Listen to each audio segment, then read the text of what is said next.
Hey everyone! So today's video is part one of a series that I'm going to be doing this October and probably also November, where I basically try to draw every single day. So as you may or may not know, there's this challenge that goes on every October within like the art community and other creative communities as well. It's basically called Inktober, but people have taken it and turned it into so many different things like Artober, Badtober, Magtober, and like so many other ones. To summarize, the challenge basically consists of one prompt for each day of October, and yeah, you basically just draw something related to the prompt every single day. Now, today's video is in collaboration with UpCrate, as you can see here. UpCrate is an art company based in Germany that delivers monthly mystery art boxes to your doorstep. Their boxes contain high-quality art supplies to inspire you to create using new materials, colors, techniques, and so on. I've tried several art boxes on my channel from UpCrate, and they never fail to inspire me to try out new things. Also, their supplies are really good quality and have been a great addition to my art supply collection. Something I appreciate about UpCrate is that you have the option to join their monthly subscription box, or you can just buy one of their previous boxes on their website. That way you can pick out which supplies you'd like to use, and a lot of their previous boxes are really cool, so I think that's a great option to have. If you'd like to check out UpCrate for yourself, all their links and details will be in the description of this video.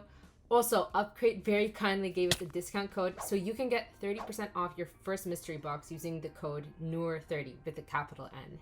Thank you so much to UpCrate for collaborating on this video, and yeah, let's unbox this package, or crate. Definitely crate. Now, one more thing for this intro section. I used 2 prompt lists in today's video, and I'm planning on using those 2 for the rest of October. I'm not gonna switch it up too much. The first, sorry, I blanked out.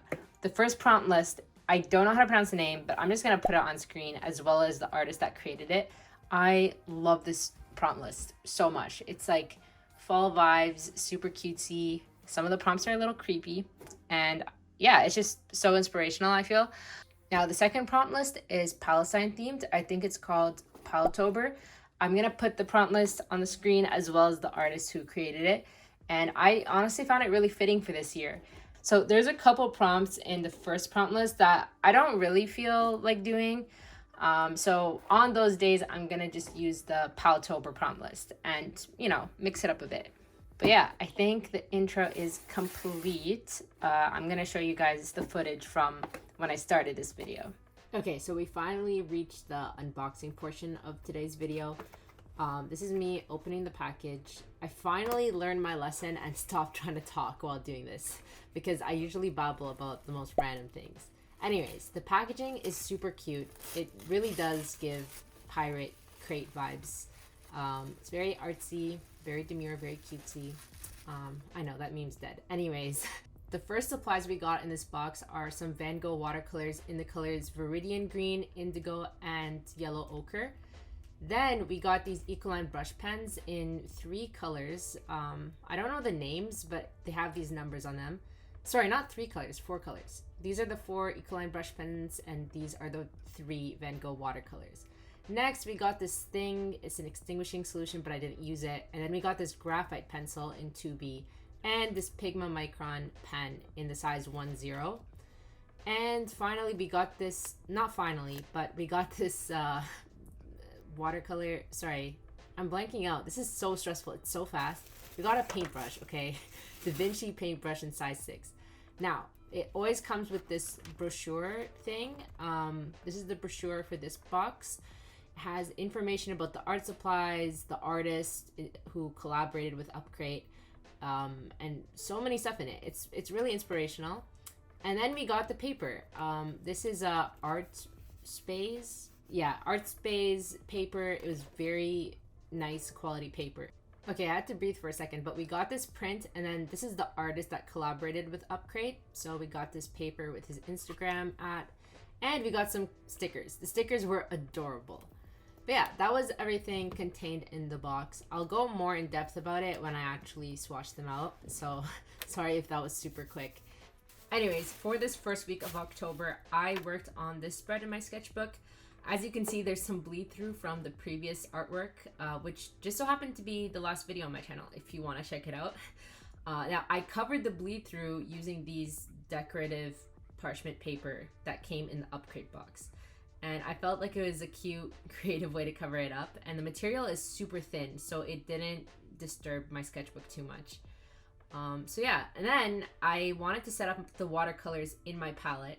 I didn't want to limit myself to this color scheme. I know, it's kind of cheating, but I wanted to add them to my watercolor collection because I felt this palette was missing a couple colors, and these colors were a great addition to this travel set. I actually never used this travel set before. It's something new that I made because my other watercolor sets are really bulky. Anyways, here I swatched out the colors, I tried mixing them. I tried using the extinguishing solution thingy, but it really didn't do anything. Then I swatched out the Ecoline brush pens, the micron pen, and the pencil.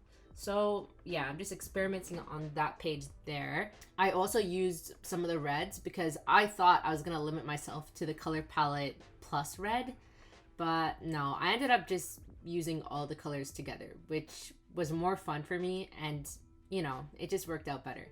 Anyways, over there on the side at a very poor angle, I started sketching out the first prompt, which was Harvest. That's from the Artober prompt list. Again, I'm really sorry. Actually, I didn't even apologize yet. I'm really sorry about the weird angle. I had no idea it was filming like that. Okay, I adjusted it a little bit. But yeah, for this prompt, I wanted to draw a Palestinian woman harvesting some oranges. And I found a really cute reference photo, like really pretty, beautiful, amazing reference photo on Pinterest. It was in black and white, so I basically invented the colors. Not invented, I did not invent colors, but I just made up the colors in the drawing. But yeah, she's holding this basket over her shoulder. The basket is this really like nice woven material. I tried to translate that with the pencil. Now, you may have noticed I'm not using the 2B graphite pencil they provided, and that's just because I knew I'd be in a rush in this video, and I was so right. So by using a color erase pencil, I cut down the time by a lot because I was able to just paint directly on top of the color erase pencil. I didn't have to like line it, erase the graphite pencil, and then use watercolors on top. And that way the colors stayed nice and cute. They didn't get muddy with the graphite. Anyways, next day, day 2, I decided to draw armchair from the Endicott prompt list. So yeah, armchair really screamed at me. I love drawing like furniture, especially old furniture, and I wanted to add a character on it, of course. So I drew this girl sleeping on an armchair. The reference photo is again from Pinterest. I'm gonna be making a Pinterest board with all the week 1 reference photos I used. Right now the board is private for Inktober just because it's really unorganized, but once I organize it day by day, I'll make it public. Anyways, I drew this reference photo of a girl sleeping on an armchair. It was a really cute reference photo, and I love the color of the chair. It was olive green, and her blanket was purple. So I end up following those colors when I color it eventually. Now, I added my own touches to it. I added a cat sitting at the top of the armchair, and then my camera does me so dirty. Like, you're missing a lot of the details at the bottom, unfortunately. But I also add a background behind the armchair, some plants, stuff like that. Anyways, that was it for day 2. For day 3, the prompt on the Endicott prompt list was ruby. Now, I just learned while drawing this, while picking out what to draw for day 3, that pomegranate seeds, like the things inside the pomegranate, are called rubies, which was really surprising to me. But I found out by accident because I was on Pinterest looking for rubies, thinking that I would see like gems, which I did. But I liked the idea of doing a pomegranate so much more because it fit the harvest prompt from day 1. So yeah, I ended up doing the pomegranate. And then for day 4, which I'm starting on screen here, I did the prompt from the Endicott prompt list. And the prompt, I feel like I'm saying prompt so much. The word's starting to lose meaning. But the word of the day was shore. So I made a lighthouse on a shore. And yeah, I actually really like the lighthouse, how it turned out. I love lighthouses, the red and the white and everything. So cute. So yeah, those were the first 4 days. And now we move on to day 5. For day 5, I used the Palestine prompt list again.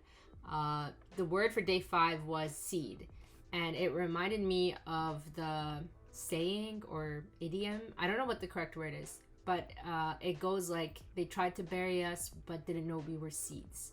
And I feel like that fit the prompt pretty well. The drawing is a little sad, a little dark, but it's real, you know? It's the reality of what's happening in Gaza and Palestine. Like babies and children and human adults too are being buried. And I remember seeing a poster for Palestine with this concept, or maybe just like an infographic with this concept, and I can't find it, unfortunately. I wanted to include it in the video as like inspiration, so I'm like giving credit where credit's due, but I couldn't find it anywhere. I tried Googling it, I tried searching on Pinterest and Instagram, but yeah. So if you know what I'm referring to, please let me know in the comments. I'd like to just give credit to the original artist. And yeah, on screen here now, I am speeding through day 6. Day 6, I used the Endicott prompt list, and the prompt was mountain, I think. I'll double check and correct on screen if I'm wrong, but I'm pretty sure it was mountain. Now, instead of drawing a mountain, I really wanted to draw a character. So I drew this mountain hiker guy. Had a lot of fun with his outfit. It was really, really enjoyable. Now, unfortunately, at this point, I think I was like 3 days late with Artober. Now, as I'm recording this, I am even more late, unfortunately. I'm an entire week and a half late, but I'll talk more about that in the next 2 videos in this series. For now, though, I am drawing the day 7 prompt from the Endicott list, and the prompt was soup. So I drew day 7 soup as alphabet soup letters, which I thought was super cute. I decided to do alphabet soup because, I don't know, it just added an interesting element to it. It wasn't just regular schmegular soup. Now, that was it for all the sketching for week 1. At this point, I think it was like the 8th of October. So I was technically only like 1 day behind, if you count sketching as, you know, I don't know how to say it. But my goal was to finish all the coloring on day 7, but that was not looking possible. So yeah, this is the start of the coloring process. I was behind, I was kind of stressing, and I had midterms coming up. So the coloring process took a really long time. However, I have to say, it was really fun with the supplies provided by UpCrate. So the Ecoline brush pens, they were used way more than I expected them to be used. They worked so well to add pops of color and fill in like large areas really quickly. And then I layered on top of them with the watercolors. Now for the watercolors, I ended up not following any particular color scheme. I kind of just used whatever color fit, but I did use the Van Gogh watercolors a lot. So I mixed them in with a lot of different colors. I used them by themselves for some parts. So yeah, honestly, the supplies were amazing and it made it a lot more enjoyable. Now, one annoying thing about this watercolor set is that there was no black, so I had to keep manually mixing the black color, which was really time consuming because I had to do like the primary colors, but in the correct ratio. The navy blue came in so much handy though for this part. Honestly, I'm thinking of getting a black color for this set, maybe the Van Gogh black watercolor tube. I don't know yet, but I might add black and I might add burnt umber. Now over here on screen, I am cheating and I'm using a red Tombow brush pen to just color in all the words quickly. Using red watercolor paint would kill me, so I decided to just take the easy route and to use the pen. And then I started lining a couple things with the black Pigma Micron pen. Another supply I introduced was this white ARRTX paint marker. I use this marker a lot for adding highlights, and over here I'm using it to add embroidery to her dress. So I started off with the white marker and then I added red on top. But because of the white layer underneath, the red looks really bright and opaque on top of the black paint. Honestly, I really love how the embroidery looks. I wasn't expecting it to pop as much as it did. So I was really happy about that. Anyways, over here I'm using some Prismacolour colored pencils to add line art and definition to the sketch. Honestly, I wasn't in the mood to use black fine liners to line the illustration. I feel like it needed a much softer touch, and the texture of the colored pencils and the saturation that it provides was really, really nice. So I'm glad I did that. Also, I went over with the Ecoline black brush pen that they provided to add more shadows and just make the black a lot darker, and it really helped. I love how dark it was. Now, I do use the Pigma Micron pen for black lines, but it's not used everywhere. It's used sparingly for really high contrast areas. The majority of the line art was done with the colored pencils. Honestly, whenever I get these mystery art boxes, I don't like to be too strict with myself. Sometimes I'm in the mood to challenge myself and just use the supplies provided, but a lot of the times I just like to be flexible and creative and, you know, still have access to my usual techniques and supplies when drawing. So yeah, I was able to implement the majority of the supplies into this spread. I think the only thing I didn't touch were the extinguishing solution, which I still don't know what it does, and the graphite pencil, just because I was in a rush and I wasn't in the mood to use graphite, if I'm being honest.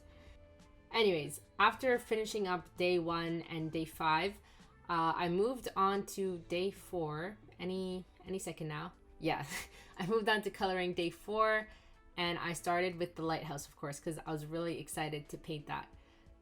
Now, I like how day 4 turned out, the painting for day 4. However, I think I went a little bit too dark when I started coloring the sky and the water, unfortunately.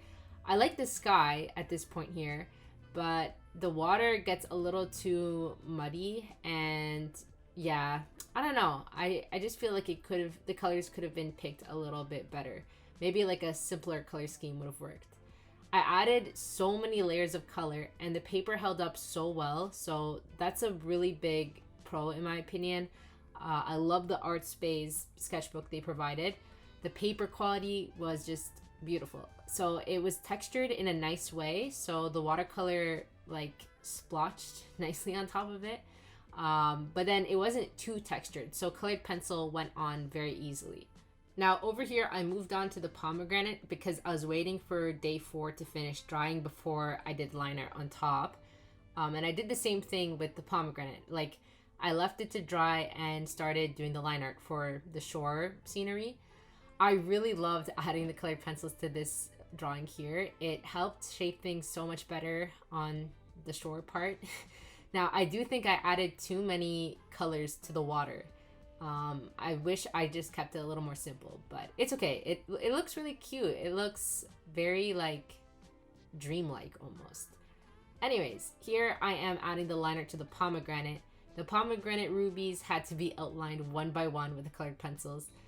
I was actually really intimidated to start the pomegranate, and I remember I procrastinated a lot just because of how scared I was to start it, but it ended up being not that bad. I was just overthinking. I simplified it a lot compared to like the realistic reference photo.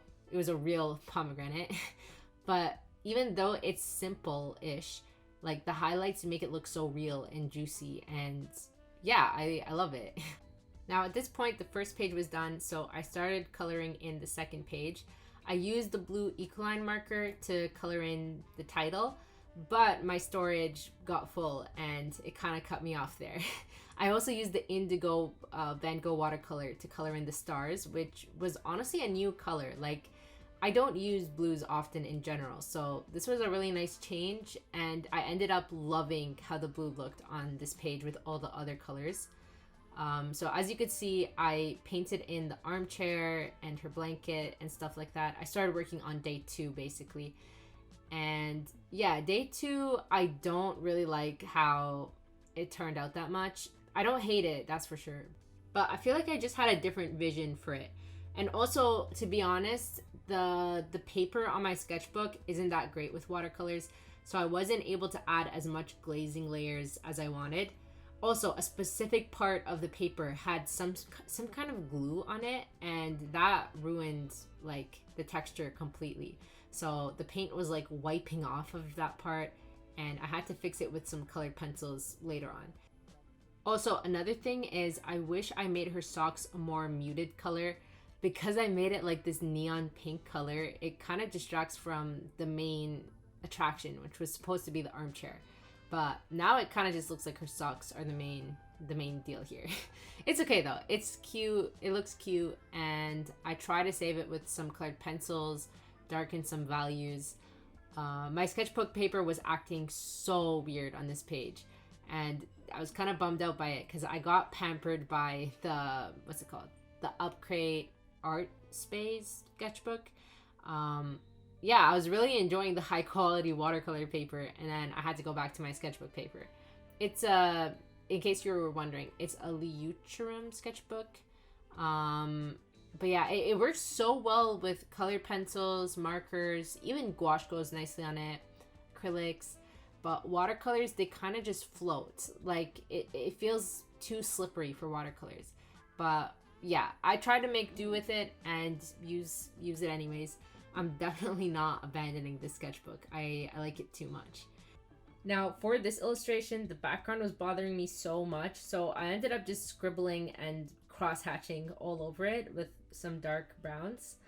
Unfortunately, because of this, you can barely see any of the details.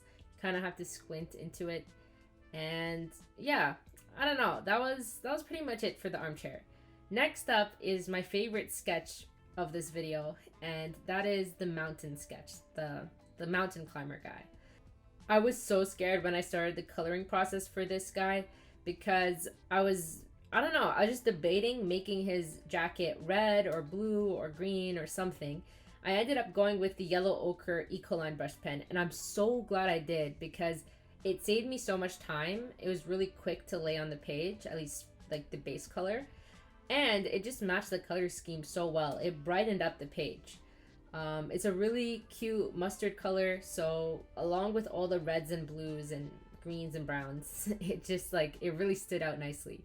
So yeah, I went in with the Ecoline brush pen and watercolors. I also added a dark brown Tombow brush pen because, oh my god, mixing all the dark browns and blacks and earth tones was so annoying because I only had bright colors in this watercolor set. Yeah, I really need to add a black watercolor. It would save me so much time mixing, but it was a good color theory experience at least. Anyways, I colored in the grass this cute olive green color, and then I started adding bright red with the Tombow brush pen. Now at this point, I was pretty much done with the base watercolor layer for the mountain guy. So, any second now. Okay, here I moved on to day 7 soup, and I started off by coloring all the alphabet letters in the soup with the lightest Ecoline yellow color. I actually was really surprised by how useful that color was. It wasn't too pale. It was a really nice, cute yellow, and it blended in with the color erase pencil really nicely. Anyways, the hardest part was avoiding all the alphabet letters while I was coloring in the soup. The soup was a much darker brown, so I had to very carefully avoid each letter with it. And yeah, I added some greens for some of the veggies in the soup to make it healthy. Anyways, after all the base layers were added, I started going over with colored pencils, and the colored pencils really made the letters in the soup stand out a lot better. They were kind of blending into the soup background. Now, I did not want to add another layer of watercolor because it was already so hard avoiding all the letters the first time. So I used the colored pencils to make the soup darker and have more definition. And I also made the green stand out more by using, green colored pencils. At this point, the soup was pretty much done. It was a really fun prompt, to be honest. I never would have thought of drawing alphabet soup on my own. But after the soup, I started working on the day 6 prompt, which was the mountain guy. I used the Pigma Micron pen a lot on him because there were some dark areas that really needed pitch black line art. And my black colored pencil is running out. It's really short at this point. Also, I just wanted to use the pen more in the two pages. Anyways, at this point, I was extremely behind. I think it was October 12 or October 13, and I did not do a single thing for week 2. So I just wanted to be transparent about how behind I was getting. Like, coloring was no easy job. It took me so many days, and I procrastinated a lot on it because I was just really intimidated. And I had a lot of assignments, midterms, labs. It was a mess. Anyways, that concludes week 1 of Artober.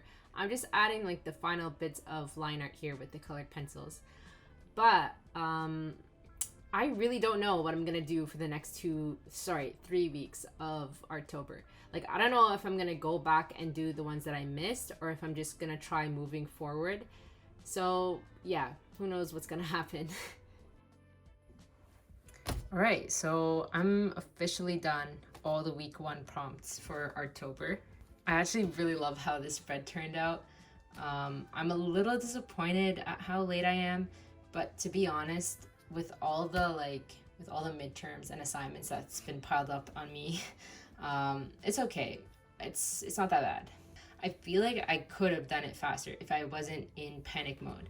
Like, I should have just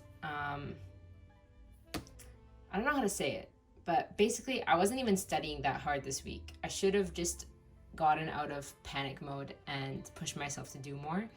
But it's okay. It's a learning experience, and I drew way more than I normally would have drawn during this time. So that's a win in my book. Now the rating here is based on performance, not on the actual art. I'm actually really happy with the art for this week. It's super cute.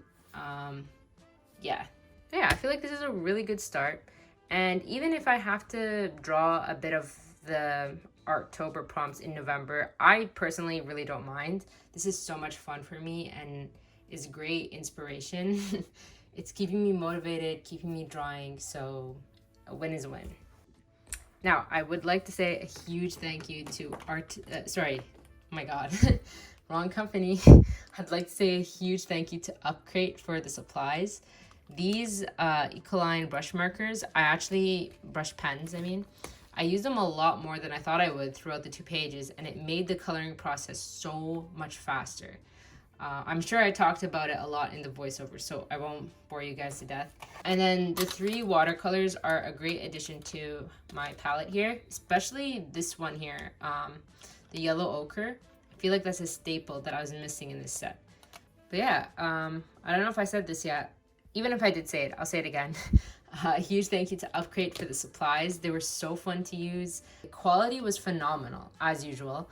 Like, Ecoline is a really good quality brand, and to have 4 pens from them, as well as 3 Van Gogh watercolors, I feel like they really gave us an amazing amount of supplies in this subscription box. So all the details for UpCrate will be included in the description of this video. They have all of their past boxes on sale on their website, which I think is really neat, because if you want to pick out this box specifically and get the same supplies I did, you can go do that now. And then there's so many other boxes to pick from. But yeah, that's pretty much it for this video. I need to go rush a couple lab reports, assignments, and then cry myself to sleep, and then wake up and deal with 3 midterms. Hope you guys have a wonderful rest of your weekend or week, or both. And yeah, I'll see you in the next video, hopefully even sooner than this video came out. So the goal now is to do less than 2 weeks. Bye.